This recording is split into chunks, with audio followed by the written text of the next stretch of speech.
Hello po, welcome sa ating Empowering OFW. And alam nyo po na every week, tuwing Saturday and Sunday, ginagawa natin yung program na ito to give inspiration sa mga kababayan nating Filipino abroad. Alam nyo po na walang ibang makaka-relate sa mga kwento ng OFWs, kundi yung mga OFWs rin.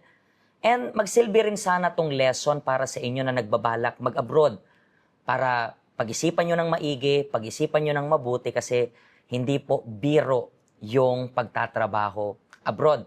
And today, meron po akong special guest na kasama. Ano pong pangalan ninyo?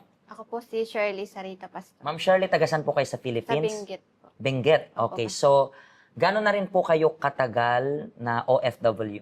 5 years na po, Pastor. 5 years pa lang. Opo.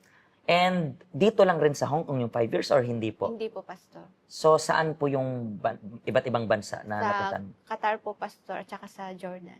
Tapos dito na. Opo, So Pastor. dito sa Hong Kong, ilang ano ka pa lang? 2 years pa lang, 2 years pa lang. Yes, Pastor. And anong pinaka-reason mo kung bakit nag-decide kang mag-work abroad? Para may angat ko po yung pamilya namin sa kahirapan namin. When you talk about family, ito ba yung parents mo or sarili mong pamilya? Sarili ko pong pamilya, Pastor. So may anak na po kayo? Meron na po. Ilan rin po yung anak ninyo? 3 ko, Pastor. 3. So this time, yan yung pinaka-nais mo, parang para sa future rin talaga nila. Opo, Pastor. Saan po ulit yung una? Qatar, di ba? Opo. Ilang years ka rin po sa 2 Qatar? years, Pastor. 2 years.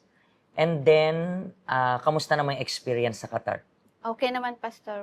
Maganda naman, mababait naman po yung amo. Pero bakit hindi ka na nag-renew doon? Ayaw ko na pong bumalik. Bakit? Gusto ko pong subukan sa ibang bansa ulit, sa ibang country. Ibang country. So, and then yung next try mo is yung Jordan. Jordan. Gano'ng katagal sa Jordan? 1 year and 6 months, Pastor. So, hindi mo natapos yung contract Hindi, mo? Pastor. Ano yun? Parang sila yung sumuko sa'yo, ikaw yung sumuko sa kanila? Sila yung sumuko sa akin. Sila yung sumuko. Bakit? Ano nangyari? Pinagbintangan ako, Pastor, na kumuha ng alahas ng ampong babae. Pero, totoo ba yun? Hindi. Hindi po, Pastor. And doon, hindi ko alam kung paano yung kalakaran sa Jordan, pero kapag ganyan, napagbintangan, kinukulong ba or hindi naman? Hindi naman ako kinulong, Pastor. Doon lang ako sa kwarto ko. Mhm. Doon ako, umiyak ako sa kwarto ko. Doon Pero ako- talagang pinipilit nila na ikaw yung parang kumuha. Opo, Pastor. Mhm. So, almost 2 years ka lang doon. Patapos na rin ang contract mo yan Oo, sana, di ba? So, syempre nakakatrauma yung ganitong pangyayari. Yung bumalik ka sa Philippines, agad-agad ba nag-apply ka dito sa Hong Kong or Hindi hindi? po, Pastor. Mga ilang months ka rin natenga doon? Mga 4 years, Pastor. 4 years? Yeah. So, 4 years na natenga doon. Kasi nakakatrauma rin yung nangyari sa'yo, di ba? Mm. Na-depress ka ba that time? Yung, Medyo na-depress, Pastor. Natakot kasi ako, Pastor. Nanginginig pa nga ako. Pero in-open up mo yun sa asawa mo or hindi? Hindi po, Pastor. Hindi. So, after 4 years, bakit naman ikaw nag-decide dito sa Hong Kong? Noon pa kasi, Pastor, gusto ko nandito sa Hong Kong talaga. Nung first na mag-abroad ako, gusto ko talaga ng Hong Kong. Kaya lang, mahal yung placement fee pa noon. So, talagang ang pinaka-target mo talaga is Hong Kong. Bakit? May kakilala ka ba dito? Wala naman. Talagang ito lang gusto mo. Noon, wala po akong kakilala. Pero ngayon po meron. May mga family members ka na rin dito.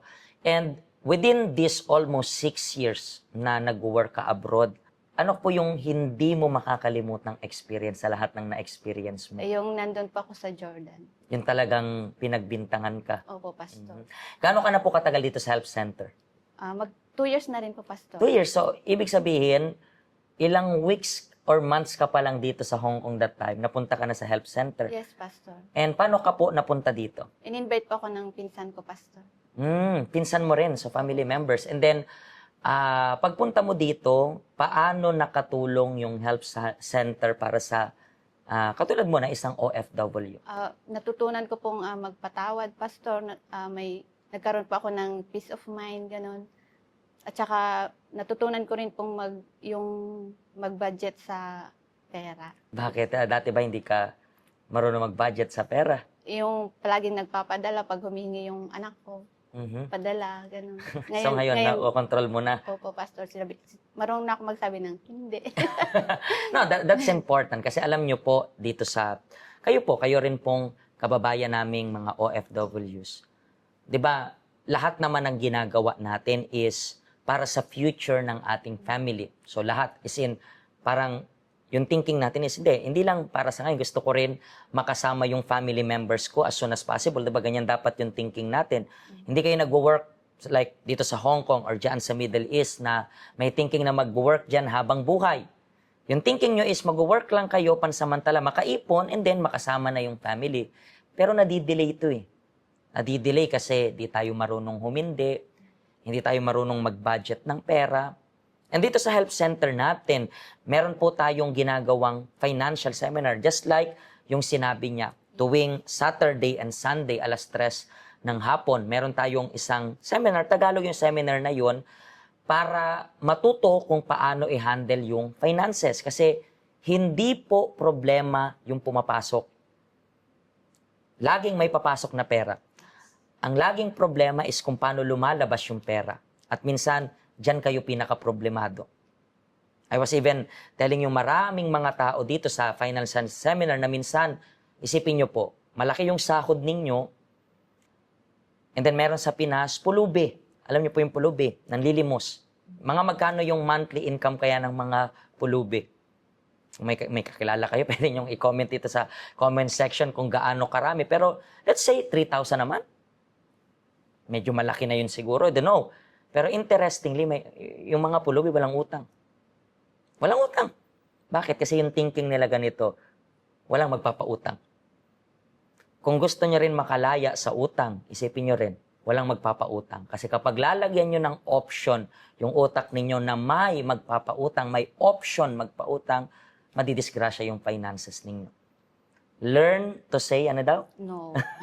So dahil diyan, naging okay yung finances mo. Yes. Okay, so I believe ang dami mo ring natutulungan, natututunan, and then 2 years pa lang, nasa process pa rin ng maraming Yes, learning, Pastor. and for sure, mas marami pang blessing, improvement sa buhay mo. Amen, Pastor. Maraming salamat po sa pag-share nyo ng inyong story, and hopefully, matututong kababayan natin na humindi. Okay, yan yung advice namin sa inyo.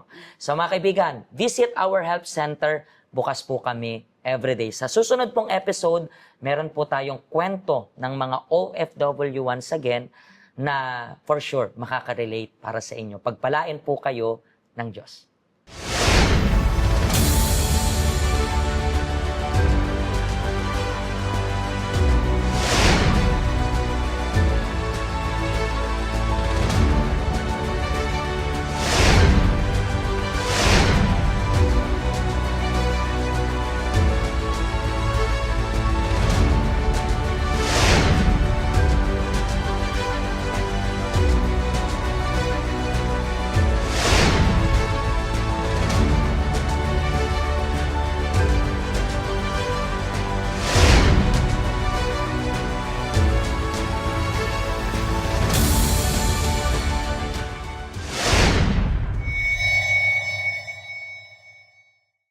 Hello, ako po si Pastor Joshua dito po sa UCKJ Health Center dito po sa Hong Kong. At yung mga napanood nyo pong testimony ay mga testimony ng mga OFW dito sa Hong Kong. Pero I believe makaka-relate rin naman kahit nasaan po kayong bansa. Basta OFW.